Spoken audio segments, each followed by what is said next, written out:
आत्मीय बंधुओं, देवतुल्य भाइयों तथा शक्ति स्वरूपा माताएं बहनें, आजकल ये जो समय चल रहा है इसमें लॉकडाउन में सभी लोग हैं। लोग परेशान हो रहे होंगे कि क्या करें क्या ना करें। पहले तो इसे इस ढंग से समझें कि ये जो महामारी है ये साधारण नहीं है। सदियों के बाद ऐसी महामारी आती है और जिस ढंग से हम परिकल्पना करते थे कि 14 तारीख को ये लॉकडाउन खुल जाएगा, अब 3 तारीख तक इसका मई तक डेट बढ़ गया है। लेकिन क्या 3 तारीख के बाद भी खुलेगा तो कितना खुलेगा, अभी हमें कितना घर में रहना पड़ेगा, अभी कोई ठिकाना नहीं। क्योंकि अमेरिका की स्थिति देखिए, लाखों लोग मर रहे हैं। अमेरिका जैसे समृद्ध देश में भी स्थिति इतनी खराब है और लॉकडाउन का उल्लंघन करना या लॉकडाउन के उस प्रतिबंधों को हटा दिया चाइना ने, फिर से वापस आ गया। इसलिए जीवन बहुत महत्वपूर्ण है। लॉकडाउन के नियमों का पालन हम सभी कर रहे हैं, करना भी चाहिए। लेकिन आपके लिए कुछ संदेश ये है कि कई लोग कहते हैं खेल खेल के उब जाते हैं, करें क्या। आखिर एक कोरोना वायरस, ठीक है, मेडिकल साइंस में इसका अपना है कि एक वायरस है, वायरस आया है। हम यूँ समझ सकते हैं कि ये वायरस आया है तो जीवन के लिए खतरा है, पूरे मानवता के लिए खतरा है।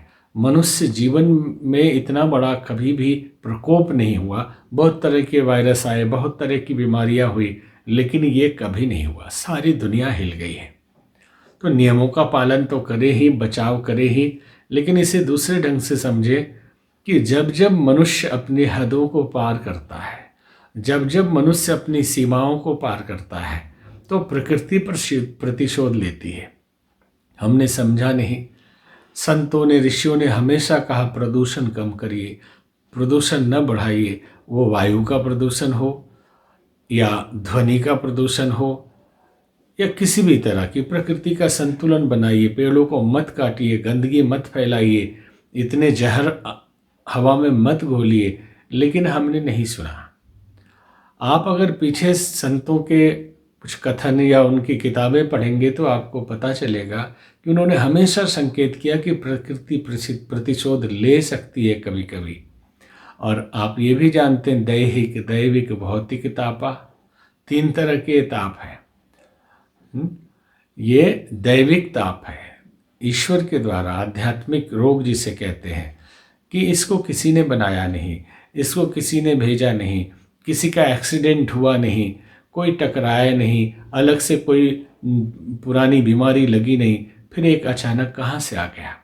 ये प्रकोप प्रकृति का है और परमात्मा संकेत देते हैं ऐसे चीज़ों से कि हम सावधान रहें, अपने नीति नियम का पालन करें, स्वच्छता का पालन करें। वह स्वच्छता शरीर की है, घर की है, पड़ोस की है, अपने नाली और उस कूड़ेदान की है। गंदगी में हम जीते रहे।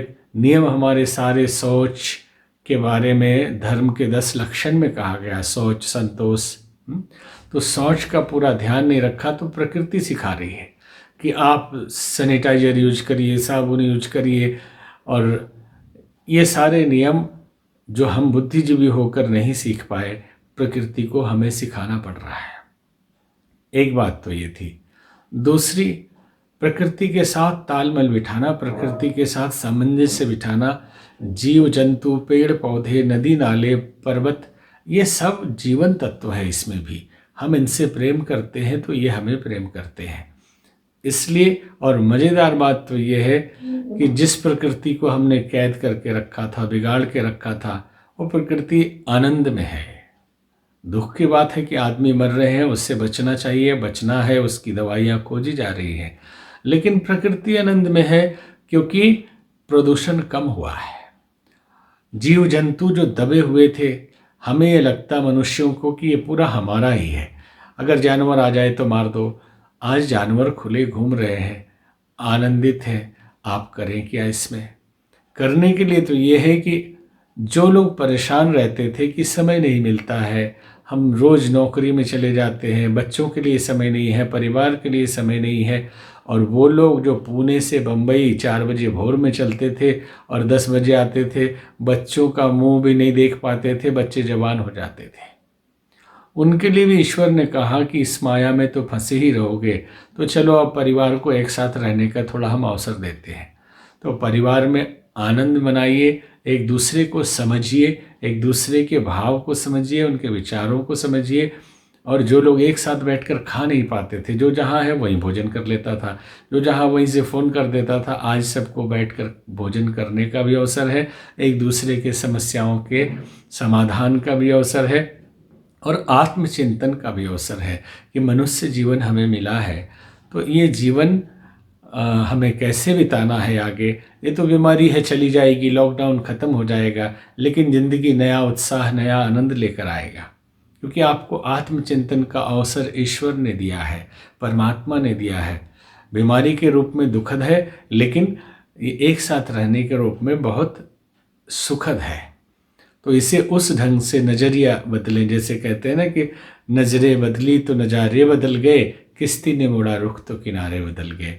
हम दृष्टिकोण बदल लेते हैं तो सुख और दुख सब कुछ मिट जाता है, अभाव में भी हम सुखी हो जाते हैं। और इसे अगर उल्टा सोचेंगे कि सरकार ने बंद कर दिया है, भगवान ये क्या हो गया है, अब क्या होगा, तो हम दुखी ही रहेंगे। ये भी हमारे लिए एक लेसन है, ये हमारे लिए एक शिक्षण है।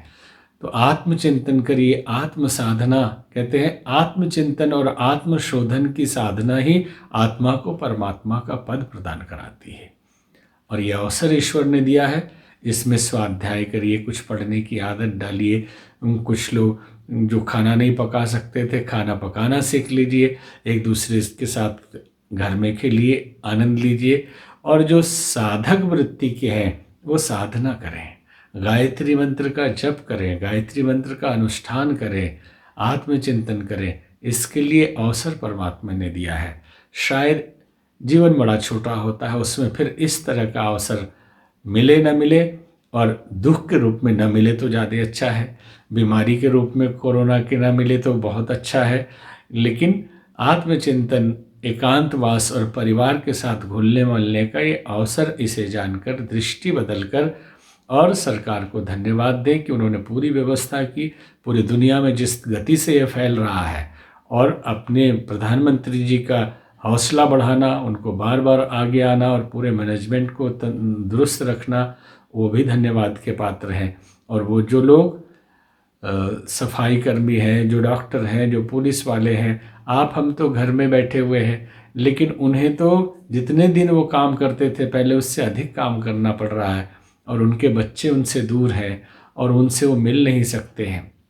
तो वो भी धन्यवाद के पात्र हैं कि इस विषम घड़ी में, इस संघर्ष की घड़ी में, इस देवासुर संग्राम समझ लें कि कोरोना एक असुर है जो मानवता को ख़त्म करने आई है, इस घड़ी में ये योद्धा सामने लगे हुए हैं। ओम शांति।